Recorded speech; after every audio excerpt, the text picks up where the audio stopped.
الحمدللہ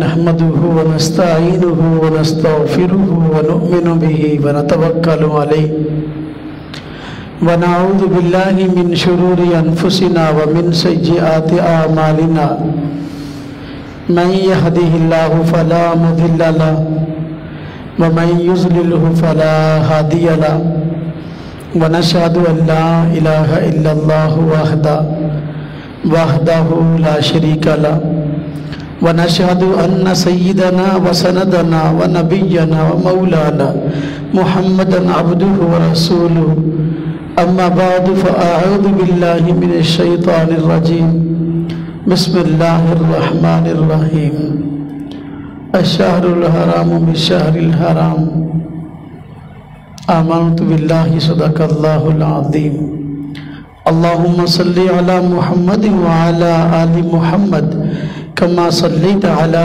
إبراهيم وعلى آل إبراهيم إنك حميد مجيد اللهم بارك على محمد وعلى آل محمد كما باركت على إبراهيم وعلى آل إبراهيم إنك حميد مجيد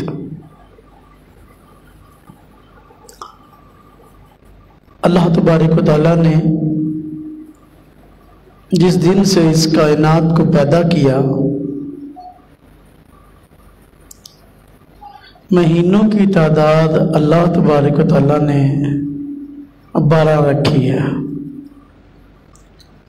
ان 12 مہینوں میں کچھ مہینے ایسے ہیں جو اپنی الگ خصوصیات رکھتے ہیں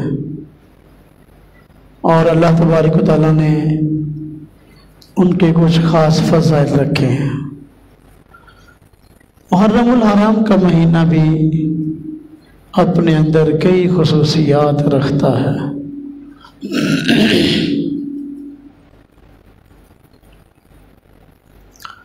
اللہ تبارک و تعالیٰ نے محرم کے مہینے کو حرمت والا مہینہ بتایا ہے، عزت والا مہینہ بتایا ہے۔ 4 مہینے ایسے ہیں کہ عرب والے لوگ ان مہینوں کی خاص طور پہ عزت اور قدر کیا کرتے تھے۔ اسلام نے بھی ان کی حرمت کو عزت کو باقی رکھا۔ ان میں ایک مہینہ رجب کا ہے اور 3 مہینے مسلسل ذکات، ذی الحج اور محرم۔ تو محرم کے مہینے میں اللہ تبارک و تعالیٰ نے یہ خصوصیت رکھی ہے کہ یہ مہینہ اللہ پاک کے ہاں عزت والے اور حرمت والے مہینوں میں سے ایک ہے۔ یہ مہینہ چونکہ عزت اور حرمت والا ہے تو اس کے اندر کام بھی ایسے ہونے چاہیے جو کہ اللہ تبارک و تعالیٰ کے ہاں مقبول ہوں۔ لیکن محرم کے مہینہ میں بہت سارے ایسے کام ہوتے ہیں جو منکرات ہیں، اللہ تبارک و تعالیٰ کو ناپسندیدہ ہیں، ناجائز اور حرام ہیں۔ محرم کے مہینے میں بہت سارے ایسے کام ہوتے ہیں، اس لیے اس بات کی ضرورت ہے کہ ہم سمجھیں محرم الحرام میں کون سے کام کرنے کے ہیں اور کون سے نہ کرنے کے ہیں۔ محرم کے مہینہ سے اسلامی سال کی ابتدا ہوتی ہے۔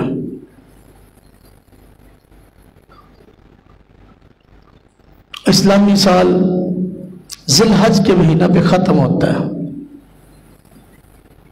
اور محرم کے مہینہ سے نیا سال شروع ہوتا ہے۔ محرم کا مہینہ ہمیں اس بات کی دعوت دیتا ہے کہ ہم اپنے پورے سال کے اعمال پہ غور کریں، کون سے ایسے اعمال ہیں جو اللہ تبارک تعالیٰ کی رضا کے لیے ہوئے ہیں، تاکہ اللہ تبارک تعالیٰ کے ہاں ان کے بہتر اجر کی امید رکھ سکے۔ اور غور کریں کون سے ایسے کام ہیں جو اس گزرنے والے سال میں ایسے ہوئے ہیں جو اللہ تبارک تعالیٰ کی ناراضگی کا باعث ہے. پھر ان کاموں سے آئندہ نہ کرنے سے گریز کرے اور اللہ تبارک تعالیٰ کے ہاں ان ناجائز کاموں پر توبہ اور استغفار کرے.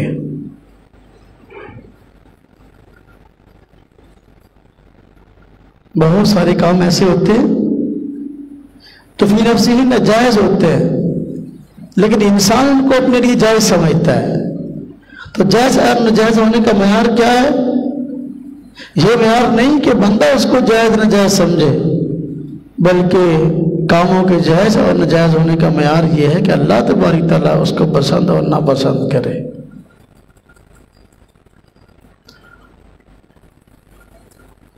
لہذا اپنا محاسبہ کرنے کی ضرورت ہے کہ پورا سال جو ہم نے کام کیے ہیں ان میں سے کتنے کام اللہ کی رضا کے لیے ہوئے ہیں اور نیک ہوئے ہیں اور کتنے برے ہوئے ہیں، تاکہ نیک کاموں پر شکر ادا کیا جائے اور برے کاموں پر اللہ تبارک تعالیٰ کے ہاں توبہ اور استغفار کیا جائے، اور نئے سال کے شروع میں عزم کیا جائے اور اللہ تبارک تعالیٰ کے ہاں وعدہ کیا جائے کہ اللہ آئندہ شروع ہونے والا سال اس میں جو کام ہوں گے ہم آپ کی رضا کے مطابق کریں گے، ہم شریعت کے تقاضے پر عمل کریں گے اور شریعت کے ناجائز کردہ امور سے بچنے کی کوشش کریں گے. ایک کام تو یہ کرنے کا ہے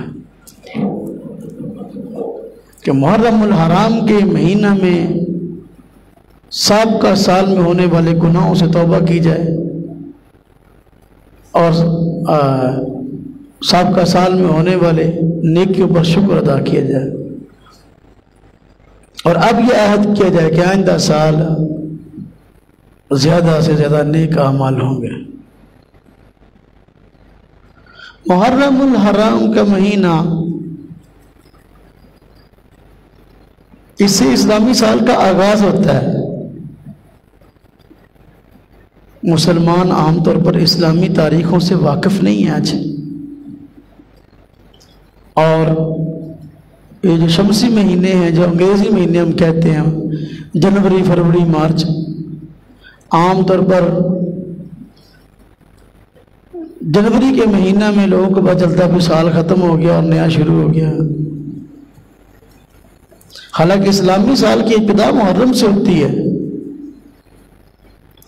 اور جنوری کی 1 تاریخ کو ہیپی نیو ایئر جو ہے وہ منا رہے ہوتے ہیں، کچھ منا رہے ہوتے ہیں، کچھ منوا رہے ہوتے ہیں کہ نئے سال کے آغاز کا دن بطور خوشی کے منایا جائے. حالانکہ شریعت میں بھی ایسی کوئی چیز نہیں ہے کہ نئے سال کا جو پہلا دن ہے اس کو بطور تہوار کے منایا جائے، کوئی چیز نہیں ہے، غیر مسلموں سے آئی ہوئی رسومات ہے. باہر کیا مسلمان کو اس چیز کا ضرور علم ہونا چاہیے کہ ہماری تاریخ کیا ہے. ہمارے اسلامی تاریخ میں سال کا آغاز کس مہینے سے ہوتا ہے اس چیز کا پتہ ہونا چاہیے. محرم الحرام کے مہینہ میں بہت سارے کام ایسے ہیں جو کرنے کے ہیں، جس طرح کہ حضور نبی پاک صلی اللہ علیہ وسلم نے محرم الحرام کے مہینہ میں 9، 10 یا 10 اور 11 کو روزہ رکھنے کا اپنی امت کو حکم فرمایا. پس منظر اس کا یہ ہے کہ حضور نبی پاک صلی اللہ علیہ وسلم مدینہ طیبہ تشریف لائے، دیکھا تو یہودی 10 محرم کا روزہ رکھ رہے ہیں.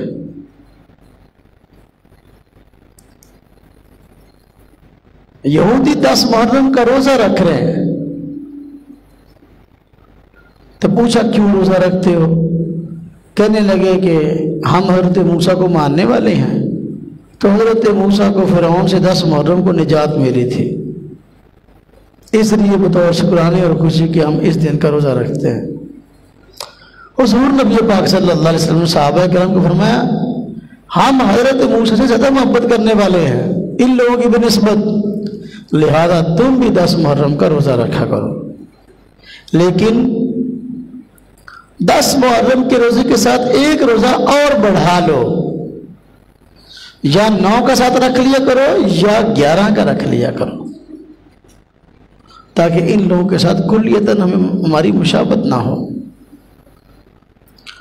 تو لہذا محرم کے مہینہ میں 10 محرم کا روزہ رکھنا چاہیے، اس کے ساتھ ایک روزے کا اور اضافہ کرنا چاہیے، 9 کا یا 11 کا۔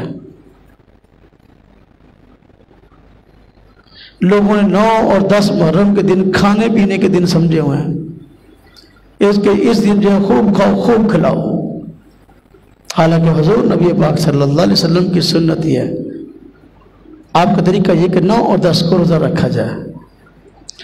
اگرچہ روزہ یہ فرض نہیں ہے لیکن بار کب رکھیں گے تو اجر اور ثواب زیادہ ہے۔ تو محرم الحرام کے مہینہ میں 9 اور 10 کا 10 اور 11 کا روزہ رکھنا چاہیے، یہ کرنے کے کاموں میں سے ایک عام کام ہے۔ بہت سے لوگ سمجھتے ہیں کہ محرم کے مہینہ کی اہمیت جو ہے صرف واقعہ کربلا کی وجہ سے ہے، کہ واقعہ کربلا کا حادثہ پیش آیا، حضرت سیدنا حسین رضی اللہ عنہ ان کے اہل خانہ شہید ہوئے۔ واقعی یہ تاریخ کا ایک المناک واقعہ ہے، اس سے انکار نہیں ہے، لیکن محرم کے مہینے کی خاص اہمیت محض اس وجہ سے نہیں ہے، بلکہ تاریخ میں بڑے بڑے واقعات ایسے گزرے ہیں جو محرم الحرام کے مہینے میں پیش آئے، لیکن پھر بھی محرم کی اہمیت کو اس خاص واقعے سے نہیں جوڑا گیا۔ تو محرم الحرام کی اہمیت اور فضیلت کا معاملہ کسی خاص واقعے سے جڑا ہوا نہیں ہے، بلکہ اس کی اپنی اہمیت اور خصوصیت اور فضیلت ہے۔ محرم الحرام کے مہینہ میں کئی لوگ یہ کام کرتے ہیں کہ جن لوگوں کو صحابہ کرام سے عقیدت نہیں ہے، شیعہ حضرات، وہ پیٹتے ہیں، جلوس نکالتے ہیں، اس میں خلاف شرع کام کرتے ہیں، اس میں جا کر بڑا بھاگ بھاگ کے شرکت کرتے ہیں، شیعوں کی مجلسوں میں اور ان کے جلوسوں میں۔ تو سنی لوگوں کو یہ جائز نہیں ہے کہ ایسا کام کریں، ان کے ساتھ ملیں گے، ان کی مجالس میں جائیں گے تو سوائے نحوست کی اور کیا حاصل ہوگا؟ وہ جتنے کام کرتے ہیں سارے ناجائز ہیں۔ وہ محرم کے مہینے میں پیٹتے ہیں، یہ پیٹنا شریعت میں کہاں ہے؟ افسوس اور غم کی تو بلا شبہ انسان کو ہوتا ہے، لیکن بعض لوگوں نے 9-10 محرم کو مستقل طور پر افسوس کا دن بنا لیا ہے۔ حضرات اہل بیت شہید ہوئے ہیں اور شہادت مومن کا مقصود ہے، اور وہ حضرات اللہ کے دین کی خاطر قربانی دے کر اپنے مقصود کو پہنچ چکے، اب خام خواہی ان پر ماتم کرنا یہ ٹھیک نہیں ہے، یہ محض اپنے فرقے کی مشہوری کے لیے یا اپنے چند مقاصد کو پروان چڑھانے کے لیے ایک کام ہو رہا ہے۔ کوئی بھی فوت ہو جائے تو افسوس 3 دن تک ہے، اس کے بعد افسوس نہیں ہے، لیکن ہر سال محرم کے مہینے کو افسوس کا مہینہ بنانا یہ کیا معاملہ ہے؟ اس میں کوئی شک نہیں کہ یہ واقعہ المناک ہے اور قابل افسوس ہے، لیکن اس کو بطور تہوار کی اس طرح بنانا یہ اسی کوئی شرعی حیثیت نہیں ہے۔ تو شیعہ حضرات جو جلوس نکالتے ہیں ان کے جلوسوں میں شرکت کرنا ٹھیک نہیں۔ کئی کام ہیں جو ناجائز ہیں، مثلا اب جو کو پیٹتے ہیں، اپنے گریبان پھاڑتے ہیں اور گریبانوں میں مارتے ہیں، چہروں میں مارتے ہیں، تھپڑ مار رہے ہوتے ہیں، تلواریں مار رہے ہوتے ہیں، خنجر مار رہے ہوتے ہیں۔ حضور نبی پاک صلی اللہ علیہ وسلم نے تو اس سے منع فرمایا ہے افسوس کے موقع پر آپے سے باہر ہونا یہ تو شریعت کا حکم ہی نہیں ہے۔ حضور نبی پاک صلی اللہ علیہ وسلم فرماتے ہیں من ضرب الخدود وشق الجیوب فلیس منا، جس بندے نے اپنے چہرے پر تماچے مارے، اپنے گریبانوں کو پھاڑا، وہ ہم میں سے نہیں ہے۔ والے ایسے محبت کے نام پہ اپنے گریبان پھاڑ رہا ہے اور تلواریں مار رہا ہے اور خنجر مار رہا ہے، اور جب کہ حضور فرما رہے ہیں ہم میں سے نہیں ہے ایسا بندہ۔ اب یہ کام ہوتے ہیں تازیوں پہ، جلوسوں پہ، اب اس میں ایک اہل بیت کے بت بنائے جاتے ہیں۔ حضرت حسین کا بت بنا لیا، ہاں جی، حضرت اصغر کی شبیہ بنا، شبیہ بت بنا لیا، اس کو شبیہ کہتے ہیں، تو گھوڑے کے اندر ڈالا ہوا ہے، ہاں جی، بت کو، اور لوگ اس کو چوم رہے ہیں، وہ چاٹ رہے ہیں اور رو رہے ہیں، پٹ ہوئے۔ یار وہ کہاں اہل بیت کا مقام کہاں؟ اور یہ جو بت بنائے ہوئے ہیں تو حسین کے نام پہ، حضرت علی اصغر کے نام پہ، اور یہ جو اور منکر، اس کا حقیقت سے کیا تعلق ہے؟ وہ بت کی شان حضرت حسین کے برابر کیسے ہو گئی؟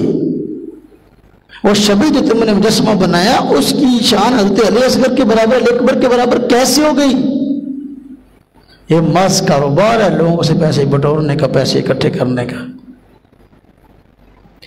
اب وہ گھوڑا نکالتے ہیں، یہ جی حضرت حسین کا گھوڑا، اور بھائی اس کا حضرت حسین سے کیا تعلق؟ تو صدیوں بعد گھوڑا پیدا ہوا، وہ حضرت حسین کا گھوڑا کہاں سے آ گیا؟ ہاں جی، حضرت حسین کا گھوڑا تو وہ جس پر وہ خود سوار تھے، وہ گھوڑا تھا۔ اس گھوڑے کو کیا نسبت اس گھوڑے کے ساتھ؟ اب عورتیں اس کے نیچے سے گزر رہی ہیں، ہاں جی، برکت کے طور پر، اور جو ہے وہ وہاں کھانے کی چیزیں پھینکی جا رہی ہیں، کوئی چینی پھینک رہا ہے، کوئی دالیں پھینک رہا ہے، کوئی ٹافیاں پھینک رہا ہے، کوئی اور نذرانے پیسے ڈال رہے ہیں گھوڑے کے نیچے۔ وہ گھوڑا متورک کہاں سے ہو گیا جو صدیوں بعد پیدا ہوا؟ اس کو ہے تو حسین سے کوئی تعلق ہی نہیں ہے۔ یہ محض پیسہ اکٹھا کرنے کے لیے ایسا معاملہ۔ اور جو شربت تقسیم کرتے ہیں محرم کے مہینے میں شیعہ حضرات، وہ پہلے گھوڑے کو پلاتے ہیں پھر بندوں کو پلاتے ہیں، گھوڑے جھوٹا صاحب نہ بلاندے۔ بعض حضرات نے یہ بھی بتایا کئی طرح کی گندی حرکتیں ہیں جو وہ ان چیزوں کے ساتھ کرتے ہیں، جو ان چیزوں کو وہ تقسیم کرتے ہیں۔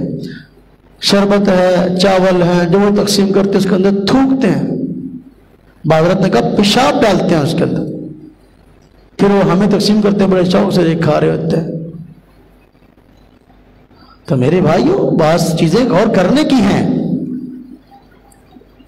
اپنا اہل بیت کے بتوں کا بنایا جانا یہ تو شرک ہے۔ وہ گھوڑے کے آگے سجدے کر رہے ہوتے ہیں، یہ شرک ہے۔ اس گھوڑے کی کیا اوقات ہے؟ حضرت حسین سے کیا نسبت ہے؟ اس کو سجدے کر رہے ہیں، شرک ہے۔ انسان کو سجدہ کرنے کی ضرورت نہیں، اجازت نہیں دی، تو گھوڑے کو سجدہ کرنے کی ضرورت نہیں، اجازت دے دی۔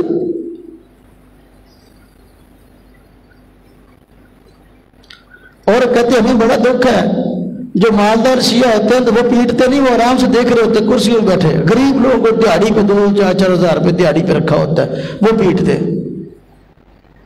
اگر تمہارے تو بھی عشق ہے اور یہ کوئی نئے کام ہے تو سرمایہ دار کیوں نہیں پیٹتے بھائی؟ غربا بیچاروں کو اکٹھا کر کے جو ہے 2-4 ہزار کا لالچ دے کر جو ہے ان کو کہتے تم پیٹو، تم مارو خنجر اپنے۔ ہاں جی، یہ شریعت کا کہاں کا حکم ہے؟ یہ پیٹنا پٹانا، یہ واویلا کرنا، یہ تو شریعت اس کو حکم نہیں دیتی۔ شریعت یا ایھا الذین آمنوا استعینوا بالصبر والصلاۃ۔ اے ایمان والو، پریشانی آ گئی، اب اللہ پاک سے مدد طلب کرو نماز کے ذریعے اور صبر کے ذریعے۔ نماز پڑھو، اللہ سے مانگو یا اللہ ہماری یہ مشکل ہے، یہ پریشانی ہے، اس کو دور فرما۔ نماز پڑھو، صبر کرو۔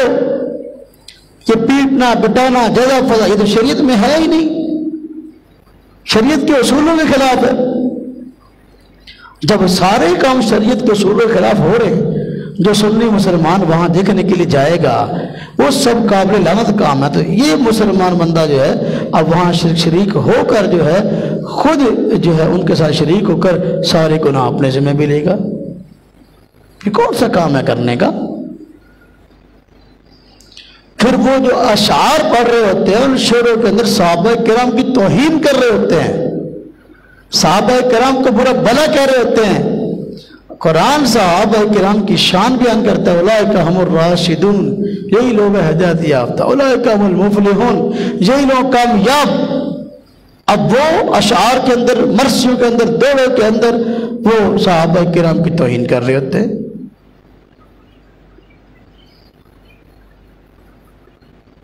آج کل یہ رواج چل پڑا، جو محرم شروع ہوتا ہے تو گاڑیوں رکشوں والے بھی جو ہے نا مرثی کے لگا لیتے ہیں۔ وہ شیعوں کے پڑے ہوئے ہوتے ہیں، سنیوں کا اس سے تعلق ہی نہیں۔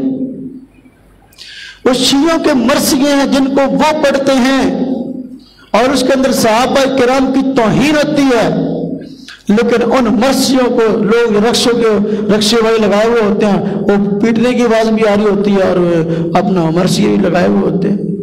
سنی کے ساتھ اس چیز کا کیا تعلق ہے؟ بن دیکھے بن سنے لوگ بغیر تحقیق کے بھیڑ چال جو ہے ایک نے لگایا دوسرے نے بھی لگا لیا، دوسرے نے لگایا تیسرے نے بھی لگا لیا۔ تو محرم کا مہینہ یہ بہت سی خصوصیات اور بہت سی فضیلتیں رکھتا ہے، لیکن میرے بھائیوں وہ لوگ جن کو صحابہ کرام سے عقیدت نہیں، شیعہ حضرات ان حضرات کے جلوسوں میں، مجلسوں میں، تعزیوں میں شریک نہ ہو، ان کی تقریریں سنو گے، نیٹ بھرا پڑا ہے، تقریروں کے اندر جو ہے وہ صحابہ کرام کی توہین کرتے ہیں، ابوبکر صدیق کی گستاخیاں کرتے ہیں، حضرت عمر فاروق کی گستاخیاں کرتے ہیں، عثمان کی گستاخیاں کرتے ہیں، صحابہ کرام کی گستاخیاں کرتے ہیں ان تقریروں کے اندر۔ مومن مسلمان سنی کیسے سنتا ہے؟ سنی سن ہو کے رہ گیا، پتہ ہی نہیں سنی کہتے کس کو ہے۔ ہاں جی، سنی تو وہ ہے جو سنت پہ عمل کرنے والا ہے، یہ عمل تو سنت نہیں جو وہ کرتے ہیں۔ اچھا، محرم کے مہینے میں بہت سارے لوگ نکاح کرنے کو ناجائز سمجھتے ہیں، محرم کے مہینے میں شادی نہیں کرنی، حالانکہ حضور نبی پاک صلی اللہ علیہ وسلم کی شادی محرم کے مہینے میں ہوئی ہے، صحابہ کرام کئی کی شادیاں محرم کے مہینے میں ہوئی ہیں، اسلاف بزرگان دین کئی حضرات کی شادیاں محرم کے مہینے میں۔ یہ کیا مسئلہ ہے کہ محرم کے مہینے میں شادی جائز نہیں ہے؟ اگر یہ کوئی شرعی مسئلہ ہوتا تو حضور کی شادی محرم کے مہینے میں نہ ہوتی، صحابہ کرام کی شادیاں محرم کے مہینے میں نہ ہوتی، اہل بیت کی کئی کی شادیاں محرم کے مہینے میں ہوئی ہیں، پھر کیسے شادیاں ہوتی؟ یہ اپنی طرف سے مسئلے گھڑے ہوئے ہیں اور انہی سے متاثر ہو کر یہ سارے کام کیے جا رہے ہیں۔ چونکہ ان دنوں کے اندر روتے پیٹتے ہیں تو لہذا ان سے متاثر ہو کر کے محرم کے مہینے میں شادی جائز نہیں، حالانکہ یہ بات بالکل غلط ہے۔ اور اسی طرح محرم کے مہینہ میں بعض لوگ یہ سمجھتے ہیں کہ بچی کی شادی ہوئی ہے نا، بچی کی شادی ہوئی ہے تو محرم کے مہینے میں میکو کے ہاں چلی جائے، ماں لینے کے لیے آئی تھی، جی محرم آ گیا ہماری بچی ہمارے گھر پہ ہی تھے، نہیں شادی ہوئی محرم کے مہینے میں بچی کو میکے والے لینے کے لیے آ گئے۔ عجیب بات ہے، یہ کون سا مسئلہ ہے کہ جس بچی کی شادی نہیں ہوئی ہے اب وہ تو محرم کے مہینے میں اپنے سسرال نہیں رہ سکتی، لیکن جو پرانی ہے وہ رہ سکتی ہے؟ یہ کیا مسئلہ ہے؟ یہ خام خواہ کے مسئلے ہیں، بلکہ مسئلے نہیں بلکہ ڈکسلے ہیں۔ اچھا، جو ماں اپنی بچی کو لے کر آئی ہے محرم کے مہینے میں، اپنے گھر لے آئی ہے سسرال سے بچی کو، یہ عورت جو ہے نا اپنے میکے آ جائے، پھر یہ اماں جی بھی چلی جائے اپنے میکوں کے یہاں، پھر اس کے لیے کوئی افسوس نہیں محرم کے مہینے میں، اس بچی کے لیے افسوس ہے بس۔ عجیب بات ہے، بس اوقات بچیاں محرم کے مہینے میں اپنے میکوں کے یہاں نہ جائیں، سسرال سس جو ہے وہ کہتے تینوں لینڈ نہیں آیا، کوئی محرم آ گیا بھائی، اچھا اس کو تو لینے کے لیے کوئی نہ کوئی آنا چاہیے، تجھے کوئی لینے کے لیے آیا؟ ساس کو چاہیے، ساس کو چاہیے، وہ بھی چلی جائے اپنے میکوں کے یہاں، یہ کوئی شرعی مسئلہ نہیں ہے، یہ خام خواہ لوگوں نے مسئلے گھڑ لیے ہیں۔ اچھا، محرم کے مہینہ میں بہت سارے لوگ نظر و نیاز کرتے ہیں. یہ بات یاد رکھیں، نظر اللہ کے لیے ہوتی ہے، غیر اللہ کے لیے نہیں ہوتی. ہاں، اصالہ ثواب برحق ہے. اگر آپ بزرگان دین کے نام پہ اصالہ ثواب کرتے ہیں، اہل بیت کو اصالہ ثواب کے لیے کوئی چیز پکاتے ہیں، تقسیم کرتے ہیں، اس میں کوئی حرج نہیں ہے. لیکن یہ کہ نظر ان کے نام پہ چڑھاوا یا نظر، یہ ٹھیک نہیں ہے. یہ اللہ کے نام پہ ہونا چاہیے معاملہ. اور وہ یہ کام کرتے ہیں شیعہ حضرات، ان کی دقت کی مرے سننی بھی شروع ہو جاتے ہیں. اصالہ ثواب برحق ہے، ان کے نام پہ صدقہ کریں اور مستحقین کو کھلائیں، کوئی حرج نہیں ہے. لیکن نظر لغیر اللہ، اللہ کے علاوہ کے لیے نظر، یہ ٹھیک نہیں ہے.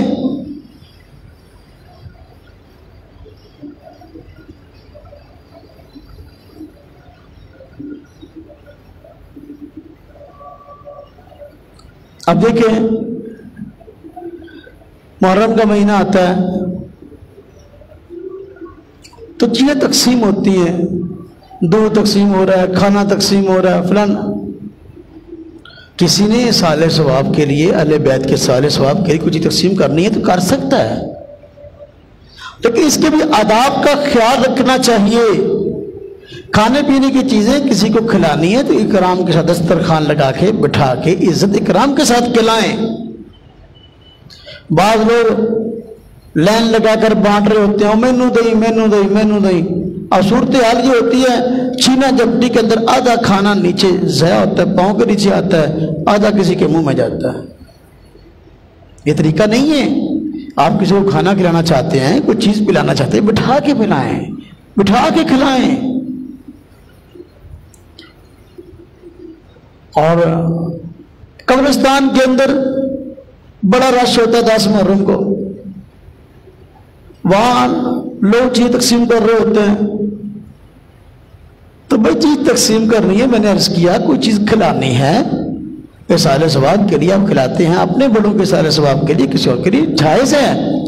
لیکن کھانے پینے کی چیزیں کھڑے ہو کر نہیں کھانی چاہیے. ادب احترام. وہاں قبرستان میں نہ یہ کام کریں، قبروں کی بے حرمتی ہوتی ہے. اب ادھر نان تقسیم ہو رہے ہیں، ادھر حلیم تقسیم ہو رہا ہے، ادھر بدانہ تقسیم ہو رہا ہے، ادھر چاول تقسیم ہو رہے ہیں. لوگ اچھے خاصے بھاگ رہے ہیں، عورتیں قبروں کے اوپر سے بھاگ رہی ہیں قبروں کی بے حرمتی کرتی ہوئی. ہاں جی، وہاں جو ہے نا وہ رزق کی بے حرمتی بھی ہو رہی ہے، قبروں کی بے حرمتی بھی ہو رہی ہے. ٹھیک نہیں ہے.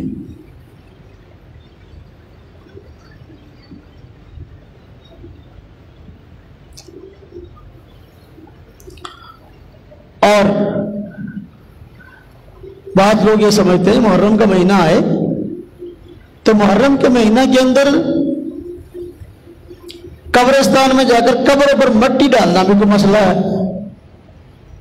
ضرور سمجھتے ہیں قبرستان میں جانا ہے محرم کے مہینے میں اور وہاں جا کے مٹی ڈالنی ہے. یہ کوئی شرعی مسئلہ نہیں کہ محرم کے اندر مٹی ڈالنا ضروری ہے قبر پر، نہ.